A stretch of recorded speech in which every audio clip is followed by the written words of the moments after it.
Let's talk. Giles Brown. The Adventures of a Hypnotherapist, subtitled Was I Under? Steve Burgess didn't set out to become one of the world's most experienced hypnotherapists and past life regression specialists.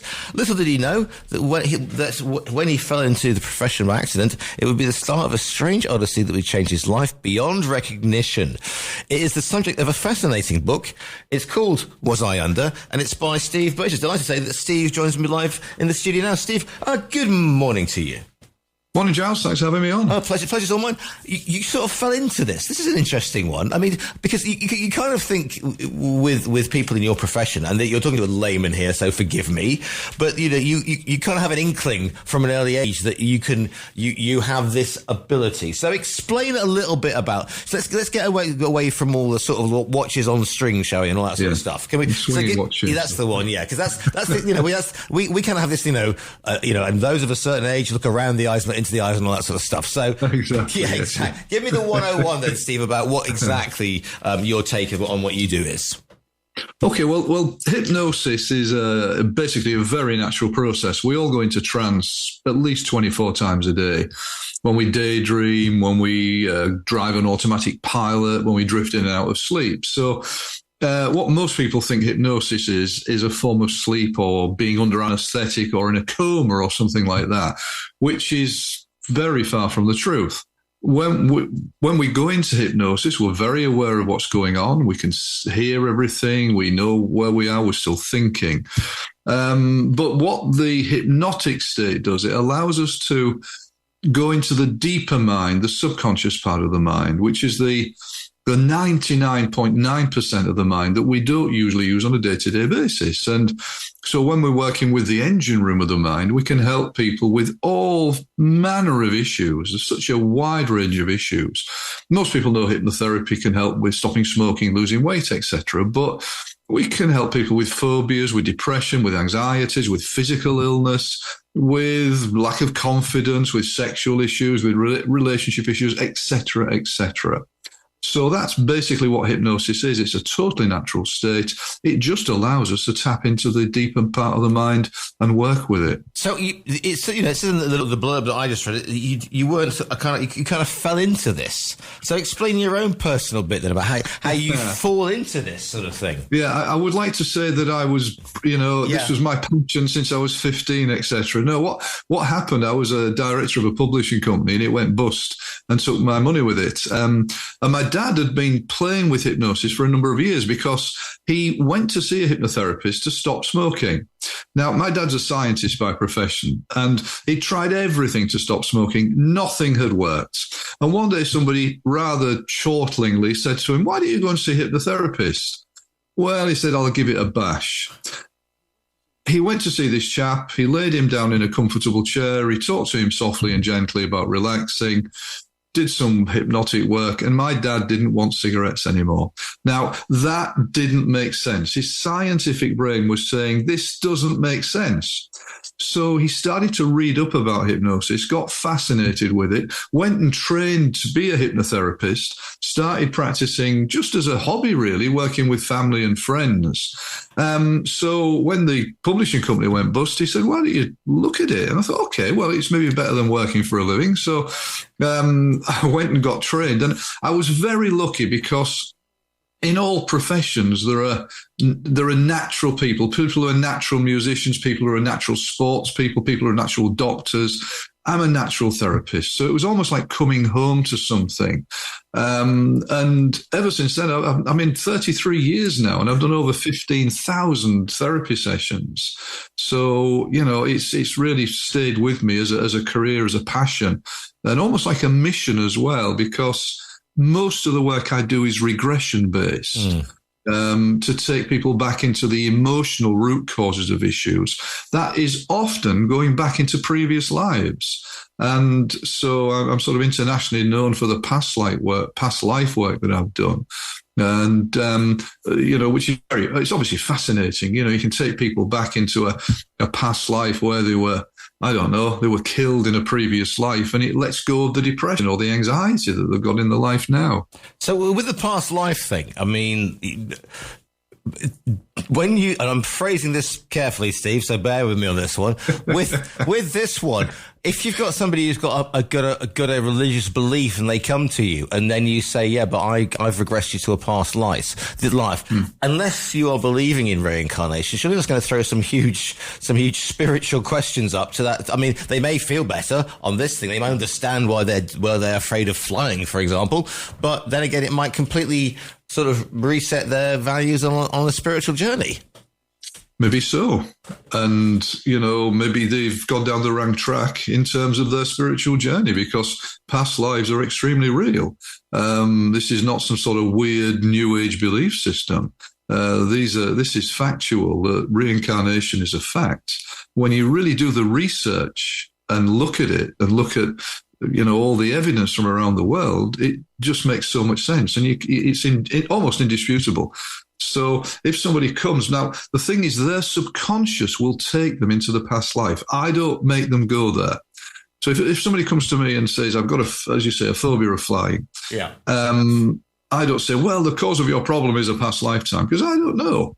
But their subconscious knows. So when I ask the subconscious to take them back to the cause of the problem and they go into a past life, then their subconscious has done that really quite spontaneously. And so if it gets rid of the issue, which it usually will, they then have to either redress or rethink their spiritual values, or they may just treat it as a metaphor. It could be they may just think, well, this is a metaphor that my mind has created to get me better. And in that case, well, it's got them better, fair enough, it doesn't matter. So either way, it's win-win. When it comes to the brain, because I was speaking to a neurologist the other couple of weeks ago, and there is so much that we don't know about the brain. I mean, we know about the active bit, the front of the most of those turn left, turn right, that sort of thing. But there is this great, in some cases, it's a particularly small mass, myself included, but there's this great percentage of the brain that we don't use. But not only do we not use it, but it is almost like if you had a thing of the cortex, it would say, there be dragons, because we don't have an understanding of what our understanding is. Yes, yeah. And you're quite right. There is so little, I think, of all this sort of physiological, medical sort of processes. Less is known about the brain than virtually any other part of the body. Of course, we don't even know whether the mind is in the brain. Yeah. Where is it stored? We don't know. But in the hypnotherapy world, we say, look, the conscious thinking mind is the tip of an iceberg. The 0.01% of the mind, but the bulk of the iceberg beneath the waves is the subconscious. And that's the 99.9% of the mind that we don't overtly use on a day-to-day basis. Although we're working all the time with the subconscious, because we walk without thinking about it. We eat without thinking about it, et cetera, et cetera. And so this has taken you to some quite unusual places. I mean, obviously, we have, if you like, the tourist guide, Great Wall of China, trails in Peru. And then there are some places that you wouldn't want to go on holiday, like spending time with Britain's most violent prisoner. So explain the interesting. I mean, for a start, you can't just rock up to the HMS prison and go, Her Majesty's Prison Service, and go, by the way, I can help you here, because otherwise you wouldn't be able to get through the front door without crystals and wind chimes going left, right, center. I don't mean to beride that, Steve, and that is not what you do, but you see where I'm coming from. Yeah, I know.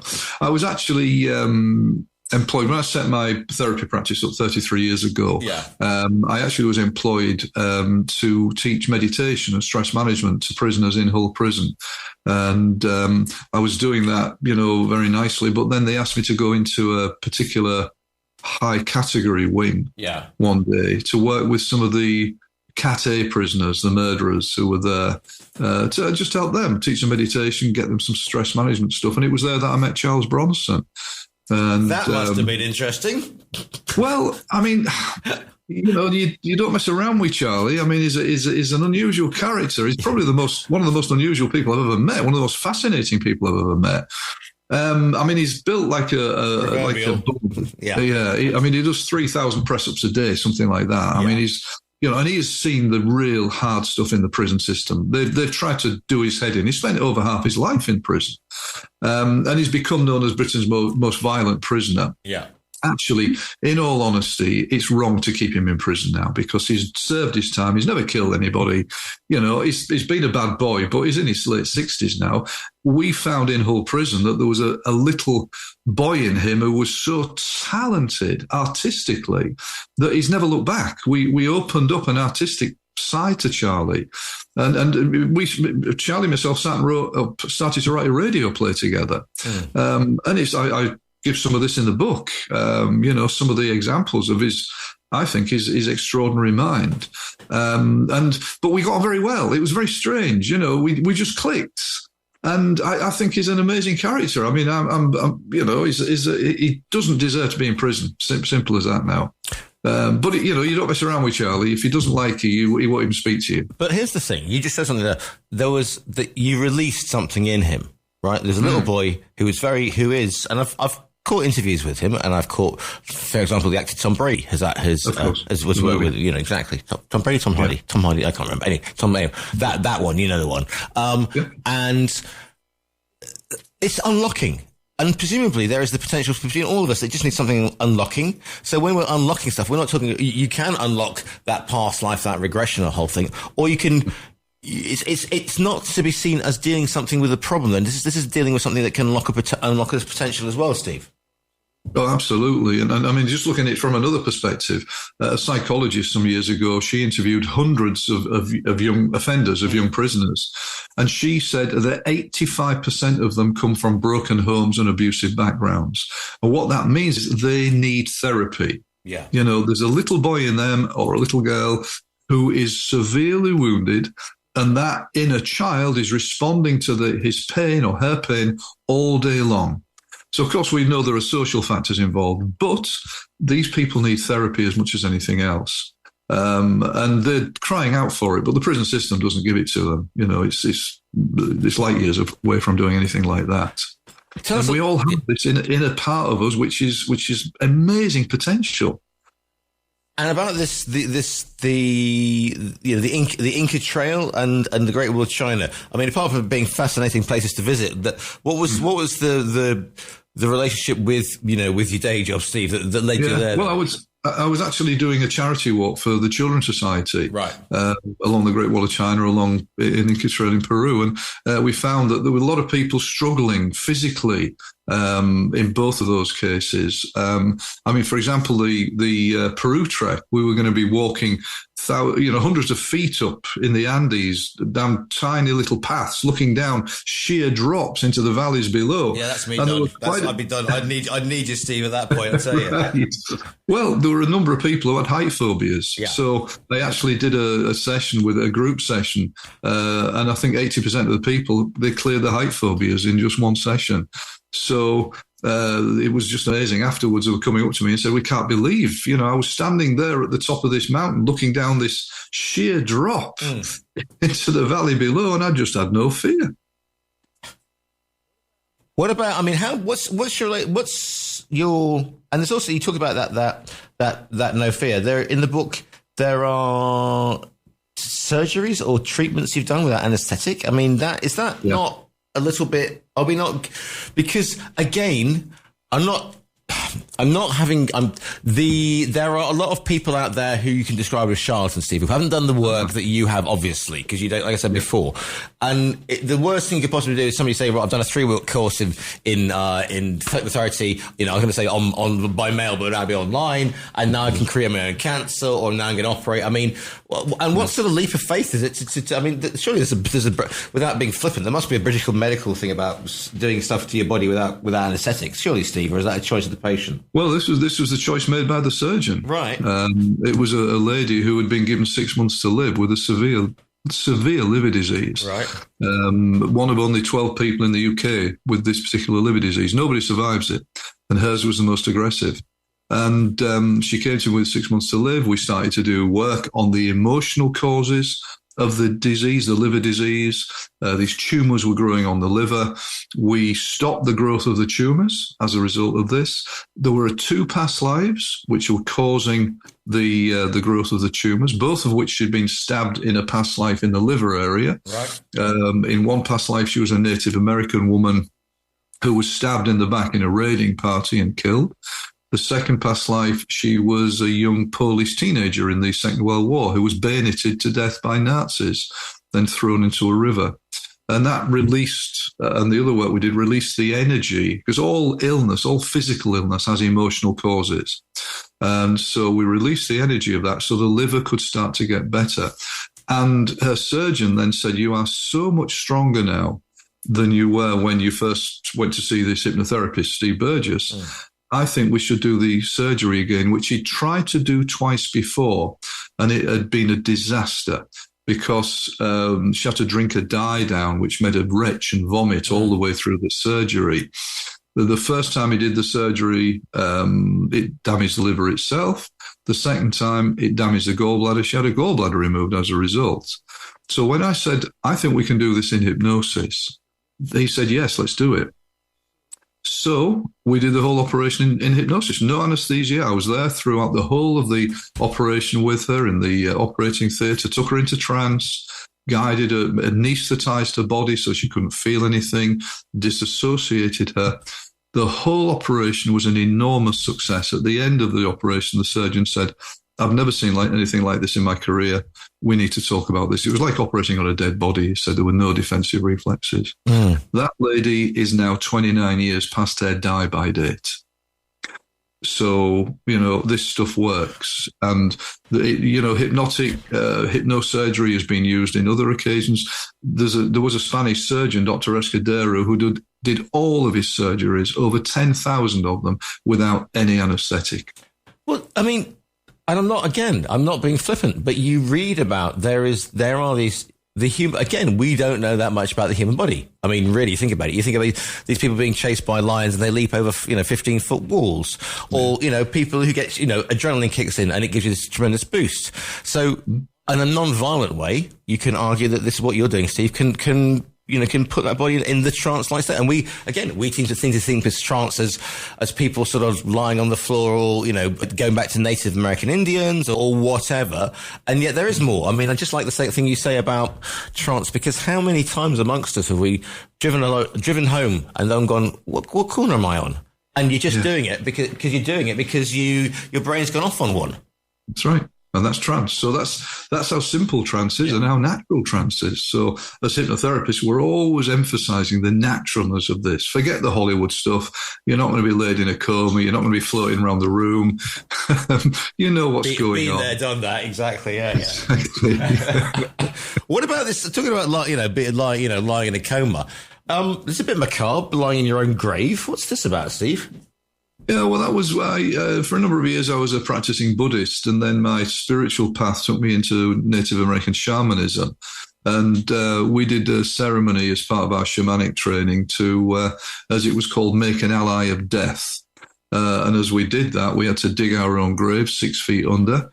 At dusk, there was a ceremony which sent us into the grave. The grave was covered in planks and tarpaulin and soil with a small hole to get down into, and then that was covered over. And we spent the whole night doing a ceremony in our own grave.